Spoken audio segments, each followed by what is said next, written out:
નમસ્કાર મિત્રો, દેશ અને દુનિયાના સૌથી મોટા સમાચારમાં આપનું સ્વાગત છે। તો આજના તાજા સમાચાર મેળવવા માટે વિડીયોને અંત સુધી જોતા રહો અને આવા જ દરરોજના સમાચાર સૌથી પહેલા મેળવવા માટે આ ચેનલને સબસ્ક્રાઇબ કરવાનું ના ભૂલતા।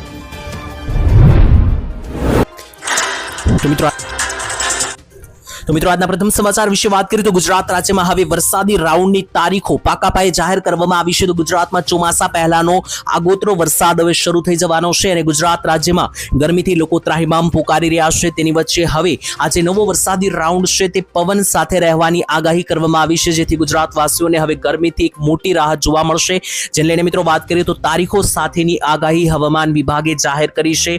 ગુજરાતમાં આગામી 72 કલાક સુધી મિત્રો જે છે તે હવે વરસાદની નવી આગાહી વ્યક્ત કરવામાં આવી છે, જેથી ગુજરાત રાજ્યની અંદર 30, 31, 1 અને 2 તારીખ સુધી ભારે વરસાદની આગાહી વ્યક્ત કરવામાં આવી છે। કયા કયા જિલ્લાઓમાં વરસાદ પડી શકે એના નામ સાથેની આગાહી આપવામાં આવી છે। ત્યારે સમજીએ તો સૌથી પહેલા મિત્રો જે માહિતી આવી છે તે અંતર્ગત હવે ગરમી જે છે તે 28 તારીખ પૂરતી જોવા મળશે। 28 તારીખ પછી ગુજરાત રાજ્યમાં હીટવેવ એટલે કે ગરમીની કોઈ પણ પ્રેડિક્શન નથી, એટલે કે આ વર્ષનો ઉનાળો જે છે તે હવે 28 તારીખ પછી મિત્રો જે છે તે ગરમી એકદમ ઓછી થતી તમને જોવા મળશે, કારણ કે 28 તારીખ પછી બંગાળની ખાડીથી એક ખૂબ જ વધારે મિત્રો ધોધમાર વરસાદની સિસ્ટમ ગુજરાત તરફ ઝડપથી આગળ વધી રહી છે, જેને કારણે ગુજરાતમાં 29, 30, 31 અને 1 તારીખ દરમિયાન ભારે વરસાદની આગાહી છે। આ 4 દિવસ મિત્રો ગુજરાતમાં જે છે તે સાંભળેલા ધારે વરસાદ પડવાની આગાહી, જેમાં કયા કયા જિલ્લાઓમાં વરસાદ પડી શકે તેના વિશે વાત કરીએ તો ઉત્તર ગુજરાતમાં અરવલ્લી, મહીસાગર, સાબરકાંઠાના વિસ્તારોથી લઈને પંચમહાલ, દાહોદ અને મધ્ય ગુજરાત સૌરાષ્ટ્રની અંદર પણ છોટાઉદેપુરથી લઈને અમરેલી, ભાવનગર વિસ્તારની આસપાસ મિત્રો અને મહીસાગર આસપાસ ભારે વરસાદ પડવાની સંભાવના રહેશે, જેથી અત્યારે મિત્રો કેરળની ચોમાસું જે કેરળ નજીક પહોંચ્યું છે તેને કારણે મુખ્યત્વે આગાહી આવી રહી છે, કારણ કે પ્રી મોન્સૂન એક્ટિવિટીના વરસાદો ગુજરાતમાં પડવાથી એક ગરમીમાંથી રાહત મળી શકે આવનારા 4 દિવસની અંદર। ત્યાર પછીના મહત્વના સમાચાર જોઈએ તો મહાયુદ્ધના ભણકારા અત્યારે વાગી રહ્યા છે। સૌથી મોટા સમાચાર આવી રહ્યા છે ઈરાન અને અમેરિકા યુદ્ધને લઈને। અત્યારે હાલ મિત્રો આપ જાણો છો કે છેલ્લા 95 દિવસથી ઈરાન અને અમેરિકા વચ્ચેનું ભીષણ યુદ્ધ ચાલી રહ્યું છે અને આ યુદ્ધને કારણે ગુજરાત સહિતના રાજ્યોમાં માહોલ બગડેલો છે, કારણ કે એનર્જી ક્રાઇસિસ જોવા મળી રહ્યા છે। પેટ્રોલ, ડીઝલ, ગેસ આ બધી વસ્તુઓના ભાવ વધી રહ્યા છે। ઇવન નાનામાં નાની મિત્રો વસ્તુઓ કે જે તમે ઘરે દરરોજ વાપરો છો, જેમ કે સાબુ ઇત્યાદિ કોઈ પણ વસ્તુ હોય બધે ભાવ વધી રહ્યા છે અને આની અંદર મિત્રો ચિંતા વધી છે, કારણ કે યુદ્ધ વિરામની જાહેરાત આજથી 10 દિવસ પહેલા કરવામાં આવી હતી, પરંતુ ફરી એકવાર આ યુદ્ધ શરૂ થઈ ચૂક્યું છે અને હવે આ યુદ્ધ મિત્રો જે છે તે મોટા પાયે એક મહાયુદ્ધમાં સાબિત થઈ શકે તેવા ભણકારા વાગી રહ્યા છે। આવું હું તમને એટલા માટે જણાવી રહ્યો છું કારણ કે અત્યારે હાલ જે સમાચાર આવી રહ્યા છે તે મુજબ મિડલ ઈસ્ટમાં ચાલી રહેલું જે યુદ્ધ છે અમેરિકા અને ઈરાન વચ્ચેનું, તેની અંદર આજે એક મોટો હુમલો કરવામાં આવ્યો છે ઈરાનમાં। ઈરાનના બંદર અબ્બાસ ઉપર અમેરિકાએ મોટો હુમલો કર્યો છે। F-35 નામના ફાઇટર જેટ સાથે મિત્રો અમેરિકાએ જે છે મિત્રો હુમલો કર્યો છે ઈરાન ઉપર। તણાવ એકવાર ફરી અત્યંત ખતરનાક વળાંક ઉપર પહોંચી ગયો છે, કારણ કે એક બાજુ તો યુદ્ધ વિરામની જાહેરાત કરવામાં આવે છે, પરંતુ વળી પાછા બીજા દિવસે જ હુમલાઓ શરૂ કરવામાં આવે છે। તેવામાં યુદ્ધ વિરામની જાહેરાત તો કરવામાં આવી હતી, બધા લોકોને એવું હતું કે હવે મિત્રો જે છે તે માહોલ શાંત થઈ ચૂક્યો છે, ફરીથી ઉદ્યોગો રેગ્યુલર ચાલવા લાગશે, વ્યાપારો જે છે તે ફરીથી તેજી પકડી શકે, પરંતુ તેની વચ્ચે ગઈકાલે રાત્રિથી જે મિત્રો સમાચાર આવી રહ્યા છે તે મુજબ અમેરિકાએ ફરીથી ઈરાન ઉપર હુમલાઓ શરૂ કરી દીધા છે અને આ વખતે તો ખતરનાક F-35 નામનું જહાજ પણ વાપરવામાં આવ્યું છે, હવાઈ જહાજ। અને આની સાથે મુખ્ય વાત એ છે કે સ્ટ્રેટ ઓફ હોર્મુઝ નામનો રસ્તાની નજીક આવેલા ઈરાનના આ બંદર અબ્બાસ ઉપર હુમલો કરવામાં આવતા સ્ટ્રેટ ઓફ હોર્મુઝમાં ફરી તણાવ વધશે। અને જો તમને સ્ટ્રેટ ઓફ હોર્મુઝ વિશે નથી ખબર તો સ્ટ્રેટ ઓફ હોર્મુઝ એ રસ્તો છે કે જ્યાંથી તમામ દુનિયાના દેશો જે છે તે વ્યાપાર કરે છે। ઇવન ભારત પણ આ જ રસ્તેથી પોતાના LPG ગેસ અને તેલ લાવે છે। તો આ રસ્તો જ્યાં સુધી યુદ્ધમાં છે, યુદ્ધ શરૂ છે ત્યાં સુધી આ રસ્તો પેક રહેશે અને આ પેક રહેવાને કારણે બધા વ્યવહારો અટકી શકે, ઉદ્યોગો અટકી શકે અને આના માટે મોદીજીએ પહેલા પણ કહ્યું હતું કે આવનારો સમય ભારે છે, તે એટલા માટે કારણ કે આ યુદ્ધ આરામથી ઊભું રહે તેવું હવે લાગી રહ્યું નથી। ઇવન આ યુદ્ધ હવે મહાયુદ્ધનો કન્વર્ટ થતું જોવા મળી રહ્યું છે। ત્યાર પછીના મહત્વના સમાચાર વિશે વાત કરીએ તો નરેન્દ્ર મોદીએ આખા દેશને ફરી એકવાર એક મોટી ચેતવણી આપી। જ્યાં મિત્રો આજથી 15 દિવસ પહેલા મોદીજીએ દેશને ચેતવણી આપતા કહ્યું હતું કે ઓછું પેટ્રોલ ડીઝલ વાપરજો, સોનું ના ખરીદતા અને બને એટલું ઘરે રહેજો, ઘરેથી જો કામ થઈ એમ હોય તો બહાર ના નીકળતા। પરંતુ મોદીએ આજે ફરી શું નવી ચેતવણી આપી તેના વિશે વાત કરીએ તો મોદીજીએ આખા દેશને આજે ફરીથી ચેતવણી આપી છે અને આદેશ આપ્યો છે અને તૈયાર રહેવાની સૂચના આપી છે। મોદીએ અત્યારે મિત્રો કોઈ યુદ્ધ માટે ચેતવણી નથી આપી, પરંતુ રાજ્યની અંદર અને દેશની અંદર જે તાપમાન વધી રહ્યું છે, ગરમી વધી રહી છે, તેના માટે ચેતવણી આપી છે. પ્રધાનમંત્રી મોદીએ દેશવાસીઓને પોતાની હાઇડ્રેટેડ રાખવા માટે બહાર નીકળતી વખતે પાણીની બોટલ સાથે રાખવાની સલાહ આપી છે. પ્રધાનમંત્રી મોદીએ જણાવ્યું છે કે આવા સમયમાં અત્યારે હાલ ગરમી જે વધી રહી છે, સંવેદનશીલતા અને માનવતા સૌથી મોટો સહારો બની શકે, જેથી અત્યારે જે તાપમાન વધી રહ્યું છે, અમુક ભાગોની અંદર ગુજરાત અને ભારતની અંદર તાપમાન 45 ડિગ્રી નજીક જઈ રહ્યું છે, ત્યારે આ પ્રકારની અંદર વ્યક્તિઓએ જે છે તે પોતાની સાથે એક પાણીની બોટલ જે છે તે કેરી કરવી એટલે કે રાખવી તેવી સૂચના મોદીજી આપી છે. સાથે આની સિવાય પણ મિત્રો આપણી આસપાસ રહેતા પશુ પંખીઓની પણ સેવા યોગ્ય રીતે કરવી, કારણ કે એક નાના એવા બાઉલની અંદર પાણી ભરીને પણ છત ઉપર રાખવું તેવું પણ મોદીજીએ કહ્યું છે. સાથે જે અત્યારે તાપમાન વધી રહ્યું છે તે રોજિંદા જીવનમાં પણ મુશ્કેલીઓ ઊભી કરી શકે.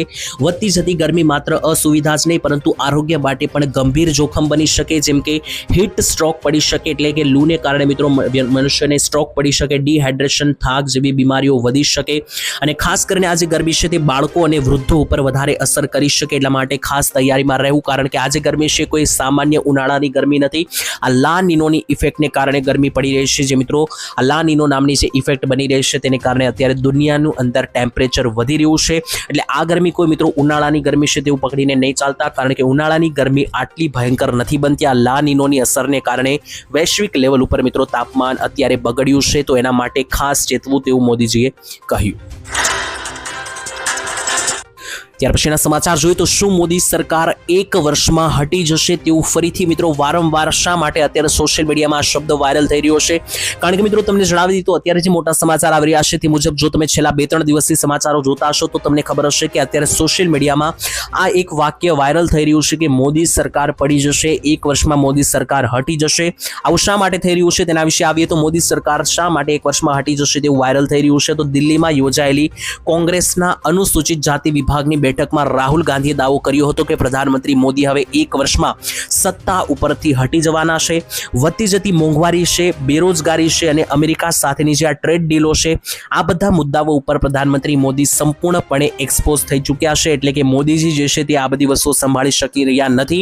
તેમણે સ્વીકાર્યું છે કે જો કોંગ્રેસે 1980 અને 1990ના દાયકામાં એસસી સમુદાય પર ધ્યાન કેન્દ્રિત કર્યું હોત તો પ્રાદેશિક પક્ષો શક્તિશાળી ન બન્યા હોત, તેવું પણ અહીંયા મિત્રો કોંગ્રેસ તરફથી લગાતાર દાવો કરવામાં આવી રહ્યો છે. તો મિત્રો તમારું શું માનવું છે? શું આવનારા એક વર્ષમાં મોદી સરકાર હટી જશે? કારણ કે અત્યારે આ મિત્રો કોંગ્રેસ તો મોટો દાવો કરી રહ્યું છે, કારણ કે અત્યારે જે સ્થિતિ છે, દેશમાં મોંઘવારી વધી રહી છે, આ વસ્તુ હેન્ડલ નહીં કરી શકે મોદી સરકાર, તેવું પણ અહીંયા રાહુલ ગાંધી અને કોંગ્રેસ જણાવી રહ્યા છે. મિત્રો તમને શું લાગી રહ્યું છે? રાહુલ ગાંધીની વાત સાચી છે કે પછી મોદી સરકાર હટશે કે નહીં હટે? તમારું શું માનવું છે જરૂરથી કોમેન્ટમાં લખજો. ત્યાર પછી જોઈએ તો આ ભીષણ ગરમીને વાપરીને તમે હવે પૈસા પણ કમાઈ શકશો. જ્યાં મિત્રો જો તમને એવું હોય કે અત્યાર સુધી ગરમીમાં તમે હેરાન થતા હતા, પરંતુ મિત્રો આ ગરમી જે છે તે હેરાનની સાથે તમને પૈસા કમાવીને પણ આપી શકે. જી હા મિત્રો, હું વાત કરી રહ્યો છું સોલાર યોજના વિશે, જે સરકાર યોજના ચલાવે છે, પ્રધાનમંત્રી સૂર્યઘર યોજના. આ યોજનાની અંદર આજે ગરમી પડી રહી છે, આજે તડકો પડી રહ્યો છે, તેને વાપરીને તમે પૈસા કમાઈ શકો. જી હા મિત્રો, હું વાત કરી રહ્યો છું અહીંયા સોલર લગાવવા ઉપર, અને સરકાર હવે બહુ મોટી સબસિડી આપી રહી છે સોલાર લગાવવા માટે. સરકારી મિત્રો જે યોજના છે પ્રધાનમંત્રી સૂર્યઘર યોજના, એ યોજના અંતર્ગત દર મહિને તમે 300 યુનિટ જેટલી મફત વીજળી કમાઈ શકો. અને આટલું જ નહીં, તમે વીજળી વહેંચીને પૈસા કમાઈ શકો. એટલે કે તમે જે સોલાર લગાવશો ટેરેસ ઉપર, છત ઉપર, એ સોલાર મિત્રો વીજળી ઉત્પન્ન કરશે અને એ વીજળી તમે વેચી શકશો. અને આ જે સોલાર છે મિત્રો ગરમીમાં તડકામાં વધારે સારા ચાલે છે, જેથી મિત્રો આ જે ગરમી અને તડકો છે તેને વાપરીને તમે પૈસા કમાઈ શકશો. અને આ સોલાર લગાવવામાં ખર્ચો થાય, જો એવું તમે વિચારી રહ્યા હોય તો આ વિચાર કાઢી નાખજો, કારણ કે સરકાર અત્યારે ખૂબ મોટી સબસિડીઓ આપી રહી છે, જેથી સોલાર જે છે તે મિત્રો થોડો એવો ખર્ચ કરીને પણ તમે લગાવી શકશો. અને ગણતરીના મહિનામાં તમે જે પૈસા રોક્યા હશે એનું વળતર પણ તમને આ સોલાર આપશે. તો મિત્રો આ માટે તમારે જો યોજનામાં લાભ લેવો હોય તો તમે આ પ્રધાનમંત્રી સૂર્યઘર યોજનાનો લાભ લઈ શકો. ત્યાર પછી જોઈ લઈએ તો ચોમાસું ધીમું પડ્યું, જેનો ડર હતો એ જ થયું. સૌથી મોટા સમાચાર આવી રહ્યા છે મિત્રો. અત્યાર સુધી ચોમાસું ખૂબ ઝડપથી ચાલી રહ્યું હતું. ઇવન ભારતના અંદમાન નિકોબાર ટાપુ ઉપર પણ ખૂબ જ વહેલું 10 દિવસ વહેલું આવી ગયું હતું. ત્યાર પછી લોકોને એવું હતું કે ચોમાસું ખૂબ ઝડપથી ચાલી રહ્યું છે, તો ગુજરાતમાં પણ 10 દિવસ વહેલું આવી જશે. પરંતુ અત્યારે જે સમાચાર આવ્યા છે ગુજરાતના ખેડૂતો માટે ચિંતાજનક કે ચોમાસું મોડું પડી શકે, કારણ કે કેરળ ચોમાસું હજુ નથી પહોંચ્યું. જી આ મિત્રો, એક આગાહી કરવામાં આવી હતી કે 25 તારીખ સુધીમાં ચોમાસું કેરળ પહોંચી જવું જોઈએ. પહોંચીએ અને પહોંચતું દેખાઈ પણ રહ્યું હતું, પરંતુ 25 તારીખ તો હવે જતી રહેશે, 28 તારીખ નજીક આવી છે, 28 તારીખ 29 તારીખ પણ હવે જતી રહેશે, છતાં પણ ચોમાસું હજુ કેરળ નથી પહોંચ્યું. આનો એક મુખ્ય કારણ છે કે મિત્રો જે અત્યારે ભીષણ ગરમી પડી રહી છે, જે લા નીનોની અસર છે, આને કારણે ચોમાસું ધીમું ચાલી રહ્યું છે. IMD અનુસાર ચોમાસું નિર્ધારિત તારીખે કેરળ પહોંચ્યું નથી. આનો મતલબ થયો કે ચોમાસું પૂરેપૂરું અત્યારે ધીમું પડી ચૂક્યું છે. તો ગુજરાતમાં પહોંચવાનું હતું 12 થી 15 તારીખની વચ્ચે, હવે ધીમું પડ્યું છે. તો જોવાનું રહેશે કે ગુજરાતમાં કઈ તારીખે ચોમાસું દસ્તક દેશે, અને જો ચોમાસું આવી રીતના ઝડપ ફેરવશે, ધીમું ફાસ્ટ થશે, તો ખેડૂતોને અસર થઈ શકે. સૌથી વધારે વાવણી ટાઈમે કન્ફ્યુઝન ઊભું થઈ શકે. ત્યાર પછીના મહત્વના સમાચાર જોઈએ તો તમારી કાળી મજૂરીની મહેનત બીજા કોઈ ના લૂંટી જાય એટલા માટે સરકારે જાહેરાત કરી નવી યોજના. જે હા મિત્રો, સરકાર જે છે તે હવે આની અંદર તમારે 2.5 કલાક આપવાની રહેશે, અને 2.5 કલાકમાં સરકાર જે છે તે મિત્રો તમને એક એવો કોર્સ શીખવાડશે કે જિંદગીમાં કોઈ દિવસ તમારી સાથે છેતરપિંડી નહીં થાય. અત્યારે મિત્રો સાયબર ફ્રોડ ખૂબ જ વધી રહ્યા છે, એટલે કે તમારી સાથે ઓનલાઈન છેતરપિંડી વધી ગઈ છે. હવે મિત્રો ચોરો જે છે તે વણની ટપીને કે તમારા ઘરના તાળા તોડીને નથી આવતા, પરંતુ તમારા મોબાઈલ ફોનના માધ્યમથી સીધા તમને એક ફોન અથવા મેસેજમાં છેતરવાની ટ્રાય કરે છે. તો આ માટે મિત્રો તમને જણાવી દીધું, ઘણા બધા લોકોને ખબર પણ નહીં હોય, તમે એક ફોન કોલ ઉપાડશો તો પણ તમારા બેંક ખાતામાંથી પૈસા ખાલી થઈ શકે. એ રીતની મિત્રો પદ્ધતિઓ હવે ઓનલાઈન લૂંટવાની ચાલી રહી છે. આના માટે સરકારે હવે જે છે તે મિત્રો આના માટે એક નવી પહેલ શરૂ કરી છે. Indian cyber crime coordination centre દ્વારા એક શાનદાર મફત કોર્સ શરૂ કરવામાં આવ્યો છે. તો આજે 2.5 કલાકનો કોર્સ છે, મફત ચાલશે, તમને મફતમાં મળી જશે. ભારત સરકાર તરફથી ઓફિશિયલ ડિજિટલ સર્ટિફિકેટ પણ તમને બિલકુલ આપવામાં આવશે. એટલે કે આ જે કોર્સ છે એ 2.5 કલાકનો વિડીયો છે એમ કહો તો પણ ચાલે. તો 2.5 કલાકનો જે વિડીયો સરકારે બહાર પાડ્યો છે બધા માટે ફ્રી છે. બધા લોકોએ વિડીયો જોઈ લેશો 2.5 કલાક કાઢીને, તો જિંદગીમાં તમારી સાથે કોઈ દિવસ ઓનલાઈન છેતરપિંડી કે ફ્રોડ નહીં થાય.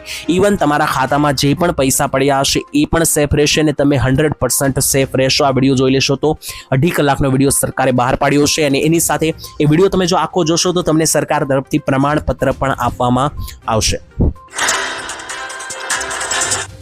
ત્યારબાદ મહત્વના સમાચાર જોઈએ તો શું વિકાસના નામે ખેડૂતો સાથે થઈ રહી છે દાદાગીરી. જે હા મિત્રો, સૌથી મોટા સમાચાર આવી રહ્યા છે. આ ગુજરાત રાજ્યમાં ખેડૂતો જે છે તેનું અત્યારે વિરોધ પ્રદર્શન વ્યક્ત કરવામાં આવ્યું છે, કારણ કે વિકાસના નામે ખેડૂતો સાથે દાદાગીરી થવાના આક્ષેપો કેટલાક દાવાઓ અનુસાર સામે આવ્યા છે. ત્યારે સુરેન્દ્રનગરના ધાંગધ્રા તાલુકાના કોડ કલ્યાણપુર ગામે પાવર ગ્રીડ પ્રોજેક્ટને લઈને છેલ્લા 2 દિવસથી ભારે તણાવ સર્જાયો છે. ખેડૂતોનો સ્પષ્ટ આક્ષેપ છે કે તેમની મંજૂરી વગર ખેતરમાં પ્રવેશ કરીને જેસીબી અને ડમ્પરથી ખોદકામ કરવામાં આવી રહ્યું છે, અને આને કારણે ખેડૂતોના જે ઊભા પાક છે ખેતરમાં એને નુકસાન પહોંચી રહ્યું છે. બાજુમાં તમને ફોટો પણ હું દેખાડી રહ્યો છું, જોઈ લો. જેસીબી, સરકારી જેસીબીને કારણે મિત્રો ખેડૂતોના પાક બરબાદ થઈ રહ્યા છે. અને મિત્રો તમારું શું કહેવું છે? કોઈ પણ ખેડૂતોના ખેતરની અંદર પૂછ્યા વગર ઘૂસીને જેસીબીથી ડમ્પરથી ખોદકામ કરવું આ કેટલું યોગ્ય? અને આને કારણે ખેડૂતોના ઊભા પાકને નુકસાન થાય છે, તો આની જવાબદારી પણ કોણ લેશે?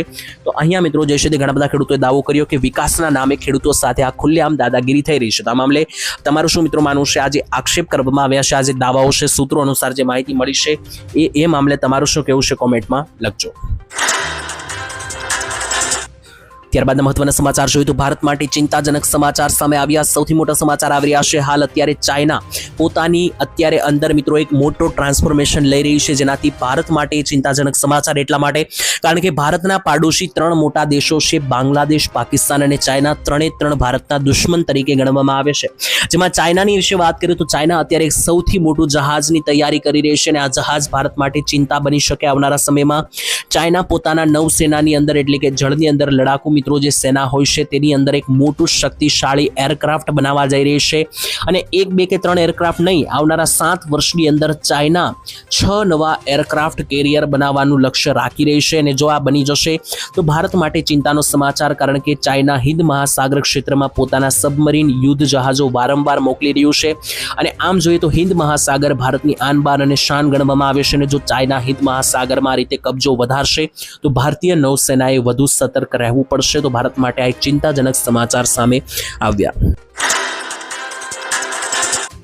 ત્યારબાદ મહત્વના સમાચાર જોઈએ તો ભારત અને પાકિસ્તાનમાં એક નવો માસ્ટર સ્ટ્રોક જોવા મળ્યો. જી હા મિત્રો, ભારત પાકિસ્તાનની અંદર આપ જાણો છો કે ભારત અને પાકિસ્તાનની દુશ્મની લાંબા સમયથી ચાલી આવે છે, પરંતુ આપણે જોવા જઈએ તો ભારત જે છે તેણે પાકિસ્તાનથી ડરવાની કોઈ જરૂર નથી, પરંતુ પાકિસ્તાનના જે એલાય છે એટલે કે પાકિસ્તાનના સારા સંબંધ ધરાવતા બીજા દેશો છે એનાથી મિત્રો જે છે તે ચેતવાની જરૂર છે.